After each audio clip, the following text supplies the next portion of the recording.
This is the OnePlus Nord 2T, which is the successor to last year's OnePlus Nord 2 with some minor changes. It is not exactly a huge upgrade over its predecessor, but the upgrades that OnePlus has made on the Nord 2T is still pretty respectable. So I've been using this for almost a month now, and here's my thoughts on the successor of the OnePlus Nord 2.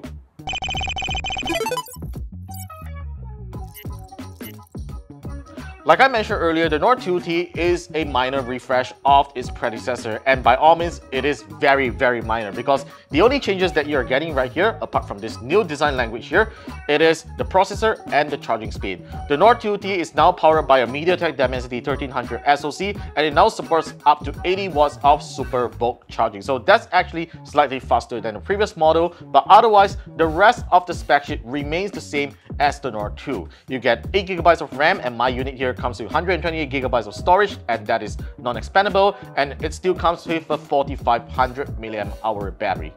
So on the front, you still get the same 6.43-inch AMOLED display that refreshes at 90Hz. Some people might be disappointed that OnePlus is still not including a 120Hz display, or at least give the screen an upgrade, but to be honest, I actually find this display to be okay with smooth transitions. Even the touch sampling rate also feels really good for typing, and I have no complaints for it. And considering that it actually saves a little bit more battery than a 120Hz display, it is forgivable for OnePlus to still use this display. Now in terms of build quality, the OnePlus Nord 2T is very well built, just like its predecessor. Now you get an aluminum frame and a glass back that actually feels really good, but it's unfortunately a fingerprint magnet, as you can see right over here with this jade gray color that I have. It actually attracts a lot of fingerprints, which is something that I do not like. And you know what? This is probably the last OnePlus phone that you get the alert slider, because the recent OnePlus 10T already has that missing. So if you still love an alert slider on an Android phone, this is probably one that you should get.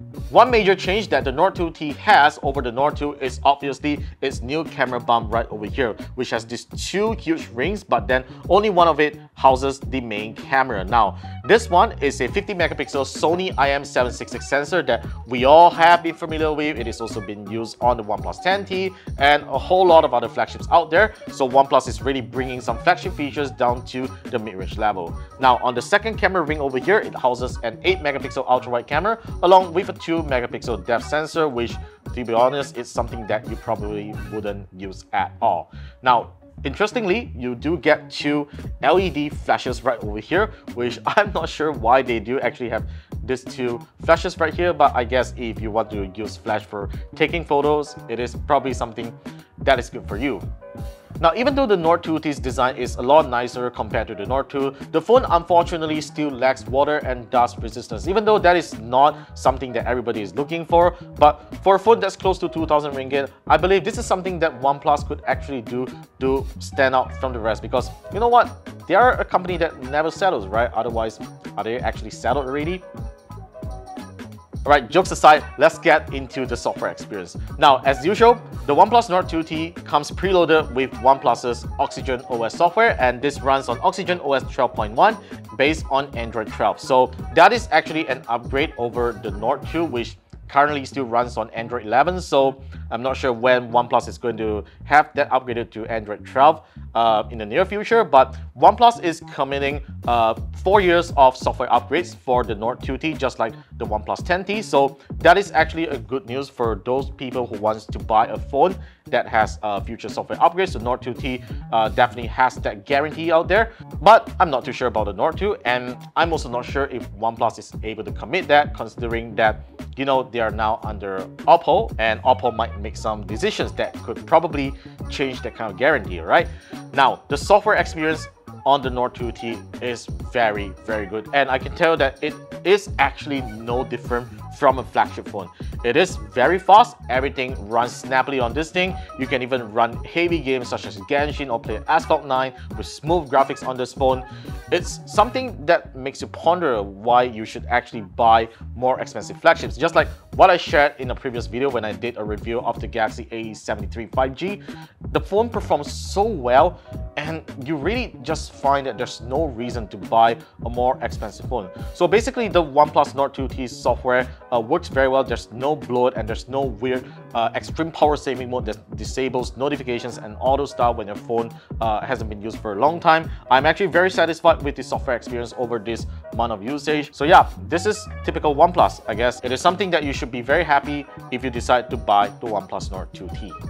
In terms of camera performance, the Nord 2T's main camera sensor takes photos just as good as its predecessor because it basically recycles and uses the same Sony IMX766 sensor that we have been seeing in a whole lot of phones out there. So when it comes to daylight performance, it is actually pretty good. When it comes to white balance accuracy and colors and contrast and everything, it actually looks really good. But it is unfortunately lacking when it comes to low light, where photos tend to look a bit grainy and a little bit of noise and with washed out colors a little bit. So that is kind of expected for a phone with a mid-range chip.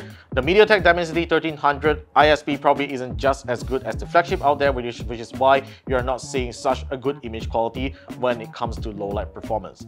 The ultra-wide camera is also kind of limited when it comes to its ultra-wide angle view. It's not exactly the widest camera that we have seen out there, and the same goes to its image quality as well. It is not the best in class as well. As for the front camera, it is the same 32 megapixel shooter that we have also seen on other Oppo phones as well. I'm sorry to say Oppo phones because it is essentially an Oppo phone with a OnePlus branding. So yeah, it actually looks pretty good in my opinion, and it's something that you can definitely live with if you are a selfie lover. Now, battery life. This is something that I never had a complaint on the OnePlus Nord 2, so it is very obvious on why OnePlus has decided that the Nord 2T still gets the same battery capacity as the Nord 2. It still lasts pretty well. With a 4 to 5 hour screen on time, you should be able to last for a full day of usage. But the 80-watt Super VOOC charging is definitely something that OnePlus has done really well right over here. And of course, that's also another technology from Oppo, so they have basically used that technology on the OnePlus Nord 2T, so you get slightly faster charging speed, but I wouldn't say it is significantly faster than the OnePlus Nord 2 because the OnePlus Nord 2 already charges at a pretty fast charging rate at 66 watts, but that additional 14 watts of charging wattage definitely helps to save a couple minutes when it comes to charging from 0 to 100%. So overall, the OnePlus Nord 2T is a really good smartphone from OnePlus, but I would hardly consider this as a successor to the OnePlus Nord 2 because everything feels so similar compared to the OnePlus Nord 2, and I would say it's hardly an upgrade because everything remains just the same apart from this new design here and a slightly upgraded processor and slightly faster charging speed.